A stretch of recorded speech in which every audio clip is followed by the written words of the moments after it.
Okay, our penultimate panel discussion here is moderated by Andy van der Walt, who's the reporter at Bloomberg LP. We're examining blockchain and the future of banking and trading, so please welcome Eddie and his panelists to the stage.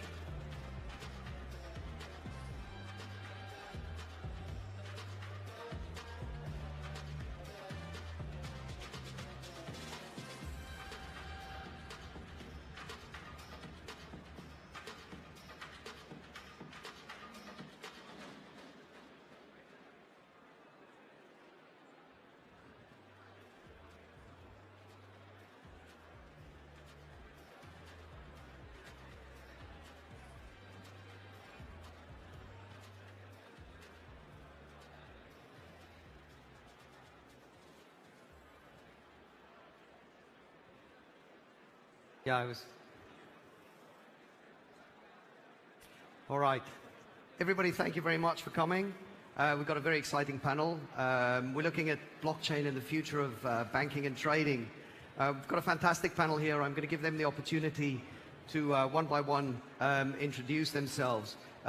James, we'll start with you. You're with Ganado Advocates, working with the Islands Authority to achieve licensing. Do you want to tell us a bit more? So I'm a partner in the law firm Ganado Advocates. The firm is quite active in the space, having been involved in the drafting of the framework and advising various entities in the setting up and operating out of Malta in the VFA space. Obviously, the excitement that we've gone through over the past months, and we still are, which is evident today with the huge participation at this conference, is a sign that we are doing something right and we're heading in the right direction, I guess. So, Oleg, you're CEO of Black Moon, a platform for investing in investment fund tokenization. If you want to tell us a little bit more about what that means. Yeah, just Paul presented it just a few minutes before.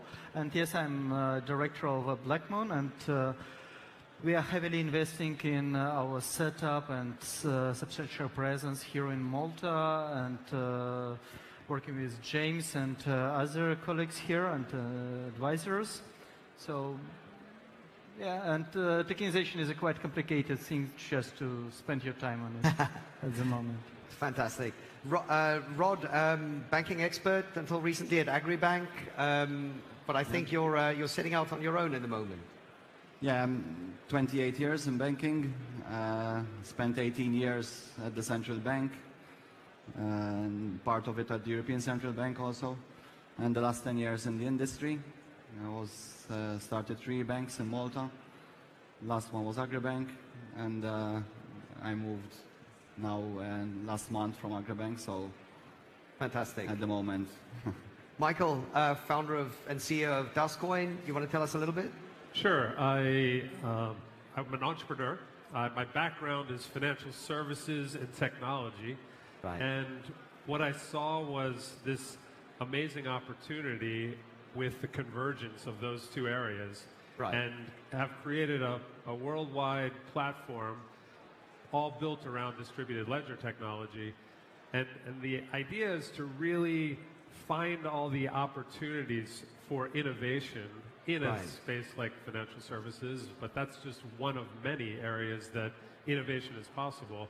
And you know, I actually live here in Malta as well, and this is a place that's embracing that innovation.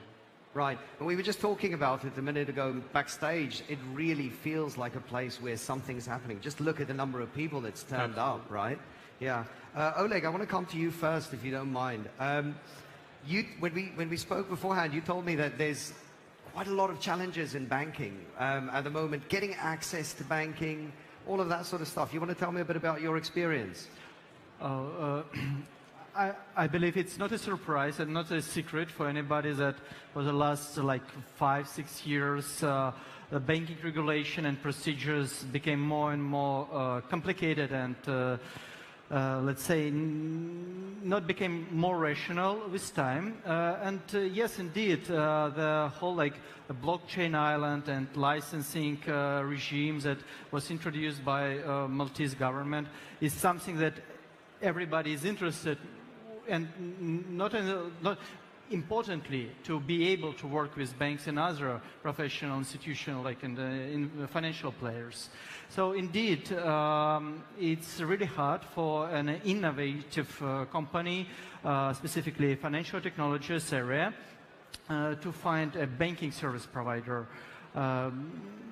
Just the whole industry is very conservative, and as we just discussed, my metaphor for here is that really, like, money is the blood of the economy, and the whole blood system, which is actually banking system, effectively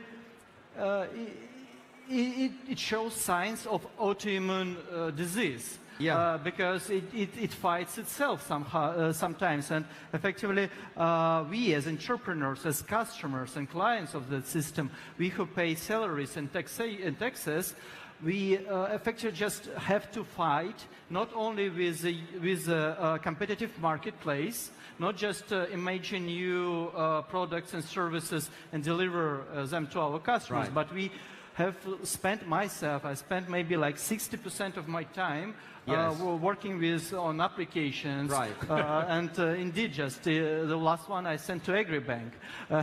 So it's a desperate situation if you are in an industry where it's easier to get hold of capital than it is to get a place to put that capital. That surely isn't how things should be done. Well, and the question I have is, we have this incredible leadership that Malta's bringing at the top level, yet, you know, I want to ask the banks why they're not embracing this more fully. Like, why is it so difficult for the blockchain community to get properly banked? I'm seeing like it's converging. It's easy. There's no motivation for them to do that.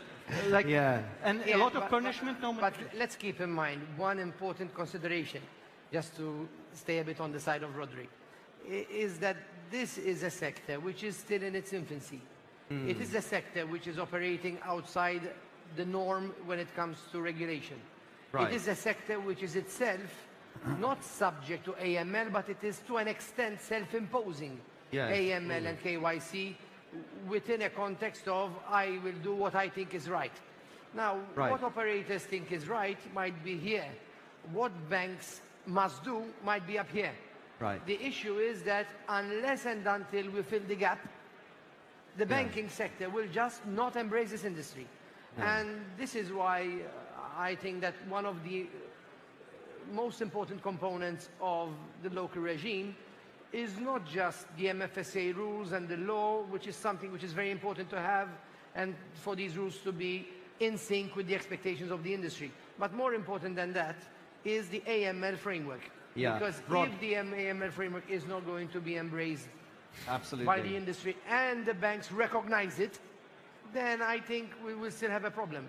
Once the banks will accept it, then... Well, that's why I think this digital innovation authority, the introduction of that is the right approach, because this is not completely financial services. This is a new realm. It needs to represent those problems and work with, and I think that's the plan. They're working with the existing financial services. Rod, I'm coming to you. It feels as if the first instance that you have to solve is regulation. But once regulation is solved, banking really has to come very quickly after, and that's the end game, isn't it? Let me tell you where I start from. My point of start is that I recognize that in the last 5 years, as Oleg said also, this industry, let's call it that way, had two major problems. One was regulation, two was banking services. Now, as a jurisdiction, regulation, we're getting there. Might not be perfect from day one, but we'll tweak it. I will get there, I'm sure. So we're in the right direction. Banking services, we're far away at this point in time. I recognize that because it's not a secret. But we'll get there also. We need a bit more time. And just a quick follow-up to you. What are the specific things that can be done here in Malta right now to solve that? Let me go back to answer a bit what my colleagues here addressed before. The issue is that, and sometimes when you're in it and when you're the good guy, you don't concede that this is perceived to be a high-risk industry. So, if everyone understands that, operating properly or not, But if everyone understands that, then it's much easier because we're speaking about the same thing. No? Right. Now, as James said, what is perceived to be enough for a practitioner in the industry might not be good enough for the bank. You know? Right. I've had, in my previous employment, I've had crypto exchanges coming over to the bank and telling me, listen, what do you need? Because we haven't started really our operations yet. Right. So if you tell us what you need, we'll just put that in our compliance manual, we'll do it, and we'll make sure that we have a bank account. Yeah. You know? Now, that works, you know, because, and it is a way of collaborating between the client and the bank. Right. So that is one thing that I wanted to basically address. Sorry, your question was, Eddie? So What needs to be done? What needs to be done? Definitely, I mean, we cannot, I mean, the industry, the banking industry, and all I refer to this also, is Malta is very conservative, you know? I mean, you have those banks which are not interested. Right. Because they're doing well. Right. And you have those banks where the risk model is totally different. They don't need to get into this. Sure. Then you have banks with the appetite, where the appetite is not there. Or maybe they're sitting a bit on the perch waiting for the regulation to be in place, you know? Yeah. Others, like Agribank, for example, attack the market, you know? And Yeah. I mean, being on its own, Agribank, with the queue length that we had at that time, it wasn't really easy to get there. But plus, being a first mover is not always the best thing to I think be, this is you know? key. It's not always the best place to be because you have nothing to compare to. Yeah. You have, you know, you cannot compete because there's no competition. Yeah. You know, so. And James, from your perspective, is this consistent with your experience? There's some of the industry here that are somewhat conservative and some that are more willing to move forward.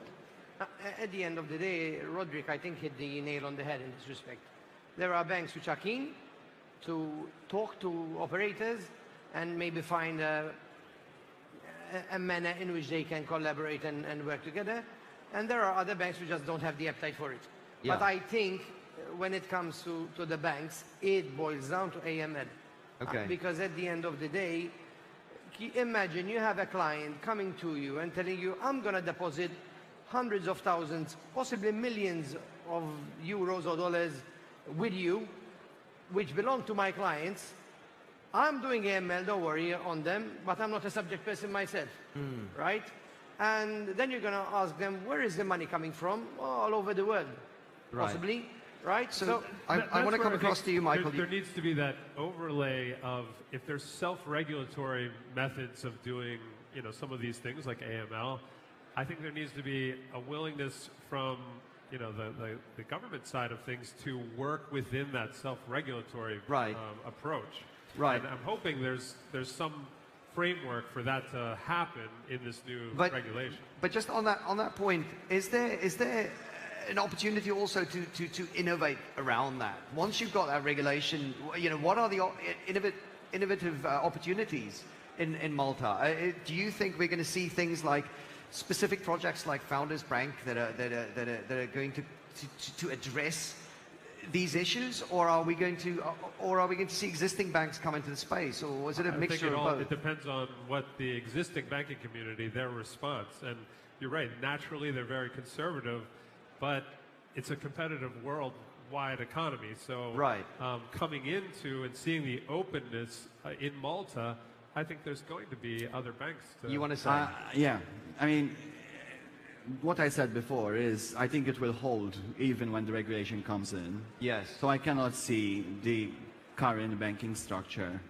moving a lot towards servicing this industry. So not as a first mover anyway. It will have to be new banks. You know? Right. So, and there will be new banks in Malta. I mean, I can see that in the next year. New banks, plural? You're expecting other launches? In the next year, there will be 2 or 3 other banks in Malta that will address the situation. Okay. Because it needs to be. I mean, I think out there I don't always agree with government intervention in these areas. You know? I would always want the market to play its role, and I feel that the market is ready. There is interest. We've already seen. I've seen some article or in the newspapers that there is already a new bank that is kicking. You know, I mean, they're trying to get a license in the next year, maybe. and there will be others. So, Oleg, just coming back to you. I mean, this would be if Malta manages to solve this kind of two-tier problem. On the one hand, regulation, and on top of that, the banking industry. This would be a real winning advantage, something that's lasting and not just this first mover advantage, right? This is something that you would consider when you... Eddie, it's really for sure not enough time to dig in that particular topic, but if I just not really answering your question, but if I may point one thing that really made the biggest benefit to the whole industry of blockchain in Malta in particular, it's SEPA. The whole banking industry relies on SWIFT and correspondent banks, and moreover on correspondent banks in US dollars, which where no bank actually in normal mind will not trade his ability to make US dollar transactions for some small and only potential opportunity of some transactional whatever income from a shady business, let's say, which they can consider it, which I don't agree. And I understand, and for a US correspondent bank or even European, I don't know, Agricole or whatever, Deutsche Bank, to withdraw their correspondent account from a bank, they don't need a justification. The idea of absence of justification was given to banking industry to be able to actually fight real I don't know, money laundering and terrorism, because it's not possible in some cases just to justify your decline. So it was given, and then regulators came and tell, okay, now why you didn't decline that? It was in North Korea, whatever. Guys, we have and now you have to decline anything that just smells suspicious. So, but you mentioned SWIFT, and I think that's a really interesting subject, because I want to come back to Michael. Michael, as an entrepreneur, as a man who sees, likes to spot early opportunities. When you launch a bank that has its entire focus on the crypto and the blockchain industry, is such an institution then better positioned to also incorporate blockchain technology more and to address issues like SWIFT and to, fully exploit what the blockchain offers? Yeah, I mean, SWIFT, as we all know, is a very dated technology, right? And it's laughable. It's primed to be supplanted, and it will be blockchain technology that will do that. Right. I do believe that I know of many banking entities that are coming into this space with a specific agenda around bringing blockchain in, specifically attuned to the needs of the blockchain community. That's happening in other jurisdictions, and I'm sure, as you had mentioned, I'm sure it's coming here. That this is a vacuum that if the existing banking players are not interested in taking this risk, which is, it makes some sense, then there's absolutely going to be new players that will see this opportunity. Right. It's demand and supply. It's demand and supply at the end of the day. In the sense, if there is going to be a material community in Malta demanding banking services, which the Maltese banking community will not be able to offer, on the basis that the framework is there, the AML checks are there, everything is in order, and effectively someone will come in to take the demand, because it works like that. Absolutely. And on that topic, you obviously worked with the government and helping to instigate the right sets of regulation and so on. But for such a quick developing space, how do you future-proof it? Yeah, so good question. So I can tell you that really and truly, the law is not really incredibly old in terms of its conception, right? Probably less than a year or a year at this time. I think the approach was very positive in the sense that there was a lot of consultation. Yes. In the run-up to the preparation of the various laws, there was consultation with private stakeholders on a private basis. There was consultation with other competent authorities. There was consultation with foreign law firms. There was then a public consultation phase. Right. So, but all of them have imperfect information. None of them can see the future. Let me tell you, in reality,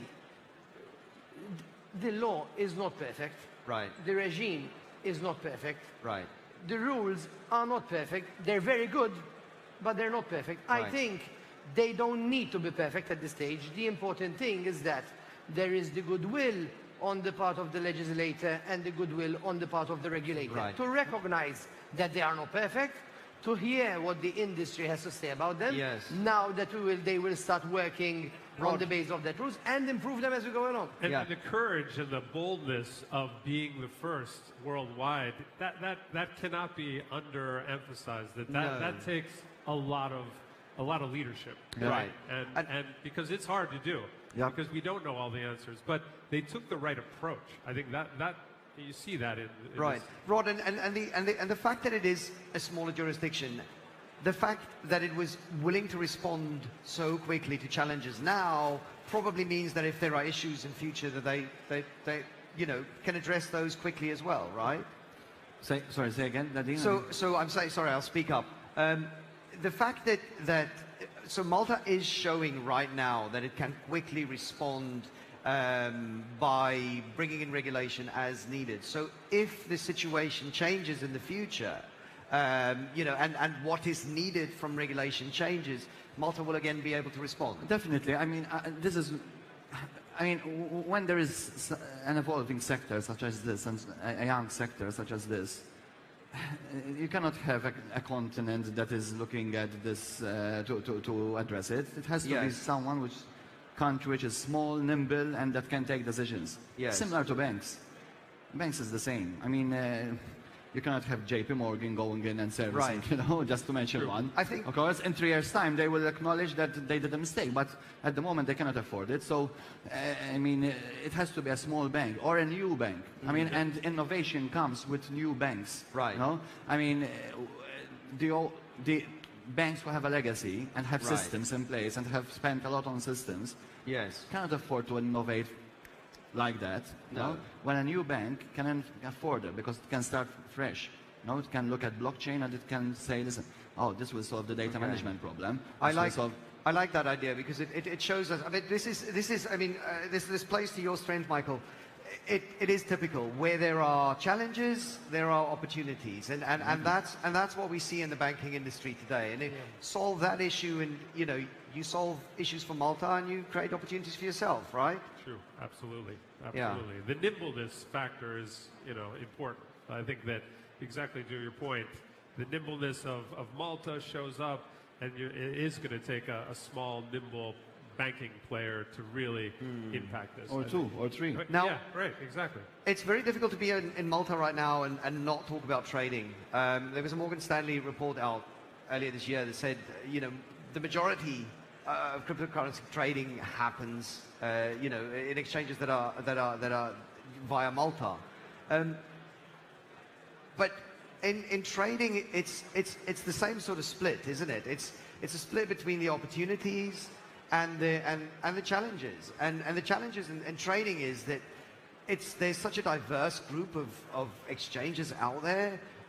We've seen hacks in the past. We've seen, it is the industry that seems to be making the most money.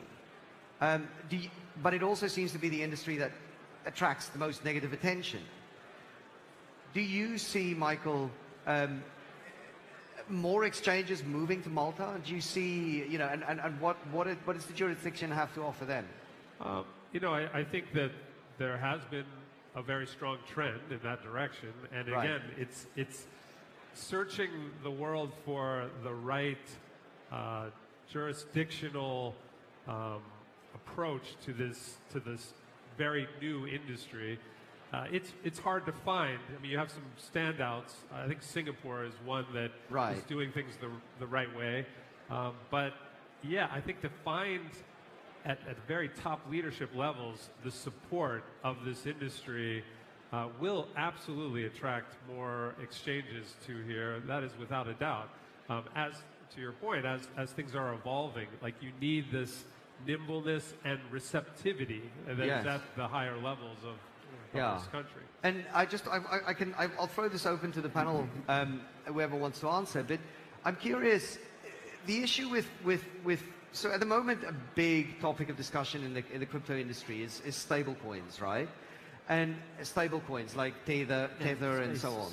And a lot of people say that that shows that the industry has a long way to go to kind of make it easier for people to get in and out of cryptocurrencies in general and you know, investments in blockchain and so on.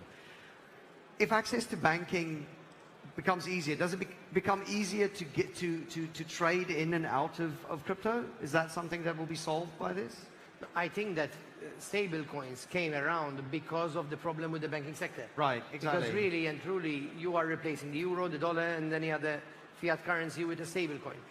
I think the banks will really need to start worrying the moment that I will be able to go to the supermarket and do the shopping and pay with a stable coin. Yeah. Or pay with a cryptocurrency generally. We are still a number of years away from there. Right. And I think it's there where we will hit sort of even more the mainstream type of the industry we want this to be. Because today, all cryptocurrencies are being used more potentially to speculate rather than purely as a means of payment. Same with... Well, that's changing, I think, very quickly. Faster than a few years from now. I mean, it's happening right now that ability to use cryptocurrency for everyday purchases, that's here already. Right, I hope it will never happen, sorry. I mean, if I were government, I would like, that would be the last frontier I would protect and defend, like, until I am alive. Because, like, issuing matter of payment on your territory, you know, just, they can allow us to do anything, like intermediary or like cross-border relationships or whatever. But if you will be able really, and people will start using Bitcoin or whatever just to buy coffee and shopping and whatever, then it's a disaster from my point of view. I'm not a major economist. Oleg, so to sum you up, you don't think this is going to happen. I think they just simply will not allow this. Issuing money is so important. Otherwise, just in 2008, without issuing new money, we would be like the whole world economy could collapse. I just can imagine how, like, the Soviet Union was burned. Like that's a mindset. I mean, that's one way of viewing it. But I think that we're entering an age of multi-currency existence, and I think it can look very different. It's not a devastating thing for a government. I think it's actually could be a very good thing. Could be a more trackable way for taxes, building more revenue, and yet still sitting side by side with other forms of assets, better formats of assets. And Michael, with the vast range of wallets and apps that are out there, some of these you can bypass that, right? Even if that system never comes into place where there's a single currency that or you know where the central banks are not replaced, you have that opportunity to do that now, correct? Yes. So yeah, so in a yeah, I think that, I mean, we're very used to the functions of money being all associated in one place, you know, store of value, medium of exchange, unit of account, all in one, and all in our, whatever the native currency is. But you can actually divide that up. There can be forms of, the stable coins are a form of a medium of exchange that actually could become more valuable than other ways of doing that, you know. And then you're right, there's a store of value right now is the kind of comfortable area for existing cryptocurrencies as a speculative unit, but that also can change. And so it's a bit blue sky, but I mean, we're at the blockchain conference and it feels like the world is opening up anew. So Rod, I'll ask you this. Do you see a world where someday you see your bank balance then measured in cryptocurrency rather than the euro?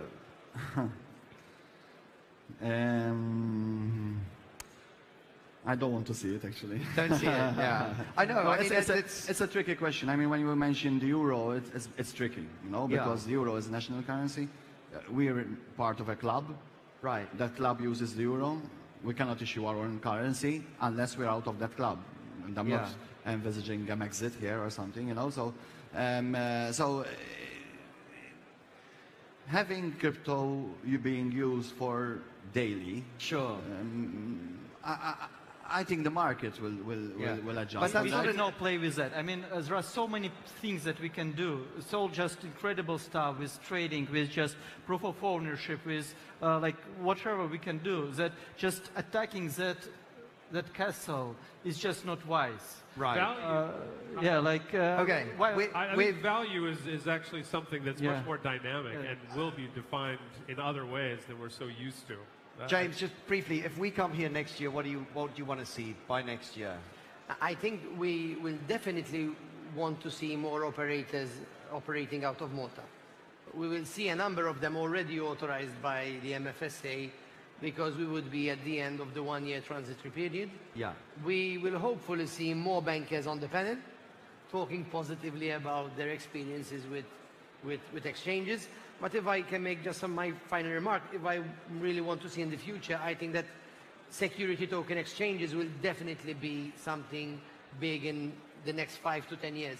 Okay. And apart from that, insofar as the banking sector is concerned, it really has to be the mission of the country for next year. Right. Gentlemen, I think we're going to continue this discussion, and anybody who wants to join us is welcome to, but I think we're going to get kicked off stage in a minute. Thank you very much for coming along. It's really good. Thank you.